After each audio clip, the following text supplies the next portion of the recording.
ಗರಿಸೀಮೆ ಮತ್ತು ಹಿರಿಸೀಮೆ ಎಂಬ 2 ಊರುಗಳಿರುತ್ತವೆ. ಆ 2 ಊರುಗಳಿಗೆ 20 ವರ್ಷಗಳಿಂದ ಶತ್ರುತ್ವವಿರುತ್ತದೆ. ಏಕೆಂದರೆ ಗರಿಸೀಮೆ ಒಡೆಯನ ತಂಗಿ ಮತ್ತು ಹಿರಿಸೀಮೆ ಒಡೆಯನ ತಮ್ಮ ಇಬ್ಬರೂ ಒಬ್ಬರನ್ನೊಬ್ಬರು ಪ್ರೀತಿಸುತ್ತಿರುತ್ತಾರೆ. ಮನೆಯವರ ಒತ್ತಡದೊಂದಿಗೆ ಪ್ರೀತಿಸೋತ ಕಾರಣ ಗರಿಸೀಮೆ ಒಡೆಯನ ತಂಗಿ ಆತ್ಮಹತ್ಯೆ ಮಾಡಿಕೊಳ್ಳುತ್ತಾಳೆ. ತನ್ನ ಪ್ರೇಯಸಿಯ ನೆನಪಿನಿಂದ ಕೊರಗಿ ಹಿರಿಸೀಮೆ ಒಡೆಯನ ತಮ್ಮ ಆತ್ಮಹತ್ಯೆ ಮಾಡಿಕೊಳ್ಳುತ್ತಾನೆ. ಈ ಕಾರಣದಿಂದ 2 ಊರುಗಳಿಗೆ 20 ವರ್ಷಗಳಿಂದ ಶತ್ರುತ್ವವಿರುತ್ತದೆ. ಈ 2 ಊರುಗಳಿಗೆ ಒಂದೇ ಕೆರೆ ಇರುತ್ತದೆ. ನೀರಿಗಾಗಿ 2 ಊರಿನವರು ಒಂದೇ ಕೆರೆಗೆ ಹೋಗಬೇಕಾಗುತ್ತದೆ. ಗರಿಸೀಮೆ ಒಡೆಯನಿಗೆ ಒಬ್ಬಳೇ ಮಗಳು ಇರುತ್ತಾಳೆ. ಅವಳ ಹೆಸರು ದೀಪ.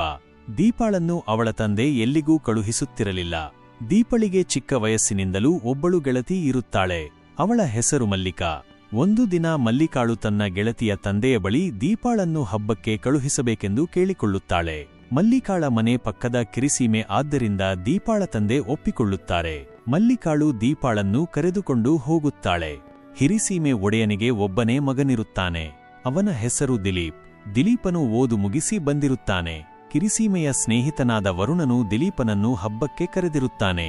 ದಿಲೀಪನು ಸಹ ಹಬ್ಬಕ್ಕೆ ಹೋಗುತ್ತಾನೆ. ಮರುದಿನ ತೇರಿನ ಸಮಯದಲ್ಲಿ ದಿಲೀಪನು ದೀಪಳನ್ನು ನೋಡುತ್ತಾನೆ. ಅವಳ ರೂಪ ಲಾವಣ್ಯಕ್ಕೆ ಮನಸೋಲುತ್ತಾನೆ. ತನ್ನ ಸ್ನೇಹಿತನಾದ ವರುಣನ ಬಳಿ ಅವಳ ಊರಿನ ಪರಿಚಯವನ್ನು ಕೇಳುವಂತೆ ಹೇಳುತ್ತಾನೆ. ವರುಣನು ತುಂಬಾ ಭಯದಿಂದ ಮಲ್ಲಿಕಳ ಬಳಿ ಕೇಳುತ್ತಾನೆ. ಮಲ್ಲಿಕಳು ವರುಣನಿಗೆ ಚೆನ್ನಾಗಿ ಬೈದು ಕಳುಹಿಸುತ್ತಾಳೆ. ದಿಲೀಪನು ಹಬ್ಬ ಮುಗಿದ ಮೇಲೆ ಮಲ್ಲಿಕಾ ಮತ್ತು ದೀಪಾಳನ್ನು ಹಿಂಬಾಲಿಸುತ್ತಾನೆ. ಅವಳ ಊರು ಗರಿಸೀಮೆ ಎಂದು ತಿಳಿಯುತ್ತದೆ. ಮರುದಿನ ಅವಳು ಕೆರೆಯ ಬಳಿ ನೀರು ತೆಗೆದುಕೊಂಡು ಹೋಗಲು ಬರಬಹುದೆಂದು ಕೆರೆಯ ಬಳಿ ಕಾಯುತ್ತಿರುತ್ತಾನೆ. ಅವಳು ಬಾರದಿರುವುದನ್ನು ಕಂಡು ಬೇಸರಗೊಂಡನು. ಕೆರೆಯ ಸೇತುವೆಯ ಮೇಲೆ ಹೋಗುತ್ತಿದ್ದ ಮಲ್ಲಿಕಳನ್ನು ತಡೆದನು. ಅವಳ ಕೈಗೆ ಒಂದು ಪತ್ರವನ್ನು ಕೊಟ್ಟನು. ದೀಪಾಳಿಗೆ ಕೊಡುವಂತೆ ಹೇಳಿದನು. ಮಲ್ಲಿಕಾಳು ದೀಪಾಳಿಗೆ ಆ ಪತ್ರವನ್ನು ಕೊಟ್ಟಳು. ಪತ್ರದಲ್ಲಿ, ನಾನು ದಿಲೀಪ್ ನಿನ್ನನ್ನು ತುಂಬಾ ಪ್ರೀತಿಸುತ್ತೇನೆ. ನೀನು ನಾಳೆ ಕೆರೆಯ ಬಳಿ ಇರುವ ದೇವಸ್ಥಾನಕ್ಕೆ ಬಾ. ಬಾರದಿದ್ದರೆ ನಾನು ಕೆರೆಗೆ ಬಿದ್ದು ಸಾಯುತ್ತೇನೆ ಎಂದು ಬರೆದಿತ್ತು. ಅದಕ್ಕೆ ದೀಪಾಳು ನಗುತ್ತಾ ಸುಮ್ಮನಾದಳು. ಮರುದಿನ ದಿಲೀಪನು ದೇವಸ್ಥಾನದ ಬಳಿ ಕಾಯುತ್ತಿದ್ದನು. ದೀಪಾಳು ಬರಲಿಲ್ಲ. ಬೇಸರಗೊಂಡ ದಿಲೀಪನು ಕೆರೆಗೆ ಆರಿದನು. ಅವನನ್ನು ಹಿರಿಸೀಮೆಯ ಜನರು ಕಾಪಾಡಿದರು. ಅವನು ಆ ಜನರಿಗೆ ತನ್ನ ತಂದೆಗೆ ಹೇಳದೆ ಇರುವಂತೆ ಕೇಳಿಕೊಂಡನು. ಅದನ್ನು ಕೇಳಿದ ಗರಿಸೀಮೆ ಒಡೆಯರು ಮನೆಯಲ್ಲಿ ತನ್ನ ಹೆಂಡತಿಗೆ ಹೇಳುತ್ತಿದ್ದರು.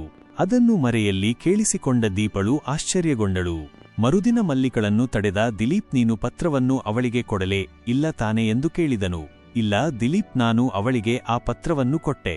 ಹಾಗಾದರೆ ತೆಗೆದುಕೋ, ಈ ಪತ್ರವನ್ನು ಅವಳಿಗೆ ಕೊಡು ಎಂದನು. ಮಲ್ಲಿಕಾಳು ದೀಪಾಳಿಗೆ ಆ ಪತ್ರವನ್ನು ಕೊಟ್ಟಳು. ದೀಪಾಳು ಆ ಪತ್ರವನ್ನು ಓದಿದಳು. ದೇವಸ್ಥಾನದ ಬಳಿ ಬರುವಂತೆ ಮತ್ತು ಇದು ಕೊನೆಯ ಪತ್ರ ಎಂದು ಬರೆದಿದ್ದನು. ದೀಪಾಳು ಪತ್ರವನ್ನು ಬರೆದಳು. ನಾನು ಬರಲು ಆಗುವುದಿಲ್ಲ, ನೀನು ಯೋಚಿಸಬೇಡ, ಪತ್ರವನ್ನು ಬರೆ ಎಂದು ಪತ್ರದಲ್ಲಿ ಬರೆದು ದೀಪಾಳ ಕೈಯಲ್ಲಿ ಕೊಟ್ಟು ಕಳಿಸುತ್ತಾಳೆ. ಅದನ್ನು ಓದಿದ ದಿಲೀಪ್ ತುಂಬಾ ಖುಷಿಪಟ್ಟನು. ದಿಲೀಪ್ ಮತ್ತೆ ಪತ್ರವನ್ನು ಬರೆದನು. ಪತ್ರದಲ್ಲಿ ನಾಳೆ ರಾತ್ರಿ ದೇವಸ್ಥಾನದ ಬಳಿ ಬಾ ಎಂದು ಬರೆದಿದ್ದನು. ಪತ್ರವನ್ನು ಓದಿದ ದೀಪಾಳು ಪತ್ರವನ್ನೇ ಪ್ರೀತಿಸತೊಡಗಿದಳು. ಮರುದಿನ ರಾತ್ರಿ ದಿಲೀಪನು ದೀಪಾಳಿಗಾಗಿ ದೇವಸ್ಥಾನದ ಬಳಿ ಕಾಯುತ್ತಿದ್ದನು. ದೀಪಾಳು ತುಂಬಾ ಭಯದಿಂದ ದೇವಸ್ಥಾನದ ಬಳಿಗೆ ಬಂದಳು. ಅದನ್ನು ಕಂಡ ದಿಲೀಪನು ಓಡಿ ಹೋಗಿ ಅವಳನ್ನು ತಬ್ಬಿಕೊಂಡನು. ದೀಪಾಳು ಮತ್ತೆ ಮನೆಗೆ ಹೋಗುವಂತೆ ಹೇಳಿ ಹೊರಟಳು. ಹೀಗೆ ದಿನಾಲೂ ರಾತ್ರಿ ಸಮಯದಲ್ಲಿ ಇಬ್ಬರೂ ಭೇಟಿ ಮಾಡುತ್ತಿದ್ದರು. ಒಂದು ದಿನ ರಾತ್ರಿ ಮಗಳು ಹೋಗುತ್ತಿರುವುದನ್ನು ನೋಡಿದ ಒಡೆಯ ಅವಳನ್ನು ಹಿಂಬಾಲಿಸಿದನು.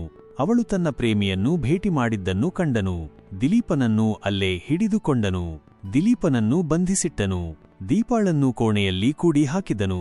ದಿಲೀಪನನ್ನು ಬಂಧಿಸಿಟ್ಟಿರುವ ವಿಷಯ ಹಿರಿಸೀಮೆಯ ಒಡೆಯನಿಗೆ ತಿಳಿಯಿತು. ಅವನು ಊರಿನ ಜನರನ್ನು ಕರೆದುಕೊಂಡು ಬಂದನು. ಇನ್ನೇನು ಹೊಡೆದಾಟ ಪ್ರಾರಂಭವಾಗಬೇಕಾಗಿತ್ತು. ದೀಪಾಳು ತನ್ನ ತಾಯಿಯ ಬಳಿ ಅಳುತ್ತಾ ಬಾಗಿಲು ತೆಗೆಯುವಂತೆ ಕೇಳಿಕೊಂಡಳು. ತನ್ನ ತಾಯಿ ಅವಳ ಅಳುವನ್ನು ನೋಡಲಾಗದೆ ಬಾಗಿಲನ್ನು ತೆಗೆದಳು. ತೆಗೆದ ಕೂಡಲೇ ಜಗಳ ನಡೆಯುತ್ತಿರುವ ಜಾಗಕ್ಕೆ ಓಡಿ ಬಂದಳು. ತನ್ನ ತಂದೆಯ ಮುಂದೆ ನಿಂತು, ಅಪ್ಪ, ನಿಮ್ಮ ತಂದೆ ನಿಮ್ಮ ತಂಗಿಯ ಪ್ರೀತಿಗೆ ಹೀಗೆ ಮಾಡಿ ತನ್ನ ಮಗಳ ಸಾವಿಗೆ ತಾವೇ ಕಾರಣರಾದರು. ನೀವೂ ಸಹ ಅದೇ ತಪ್ಪನ್ನು ಮಾಡಿ ನನ್ನ ಸಾವಿಗೆ ಕಾರಣರಾಗುವಿರಾ ಎಂದು ಅಳುತ್ತಾ ಹೇಳಿದಳು. ದೀಪಾಳ ತಂದೆ ದೀಪಾಳ ಮಾತು ಕೇಳಿ ಮೌನಿಯಾದರು. ಹಿರಿಸೀಮೆ ಒಡೆಯರು ಗರಿಸೀಮೆ ಒಡೆಯರ ಬಳಿ ತನ್ನ ಮಗನನ್ನು ಬೀಡಿ ಸಾಕು, ನನ್ನ ತಮ್ಮನೂ ಸಹ ಹೀಗೆ ಸಾವನ್ನಪ್ಪಿದ, ಅವನ ನೆನಪನ್ನೇ ಇನ್ನೂ ಮರೆಯಲಾಗುತ್ತಿಲ್ಲ ಎಂದರು.